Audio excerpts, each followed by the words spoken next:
Nauwi sa barilan ng inuman ng 4 na pulis sa Cebu City na magkainitan ng 2 sa kanila.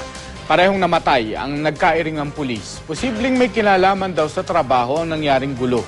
Makibalita tayo kay Randy Gurion ng GMA Cebu. Bakas pa sa bahay na ito sa Barangay Guadalupe, Cebu City ang nangyaring barilan sa pagitan ng 2 pulis nitong Sabado ng gabi. Ayon sa may-ari ng bahay, nag-iinuman noon sina PO1 Ray Gabutan at PO1 Anthony Gonzales kasama ang 2 iba pang pulis.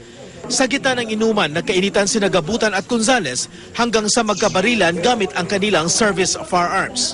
Lumalabas sa imbestigasyon na nagalit umano si Gonzales nang sabihan siya ni Gabutan na baguhin ang pag-uugali para malipat ng destino mula Siquijor papuntang Cebu. Sila nagsinukli yung istorya ba? Maura to. Tungod man siguro sa kuan pod sa ilahang assign ba? Asa sila na-assign. Namatay ang 2 nagkabarilang pulis. Iniimbestigahan naman ang 2 pang pulis na kasamang nag-inuman ni Gonzales at Gabutan. Hinala kasi ng mga kaanak na mga namatay, may foul play sa insidente. Aron pag-ilay sa duda, may nga muna i-submit sila o parapin. Ang ilang armas, amo sa nang i-submit for ballistic. Ayon kay PO3 Arnel Palanas na isa sa mga iniimbestigahan, wala siyang kinalaman sa barilan.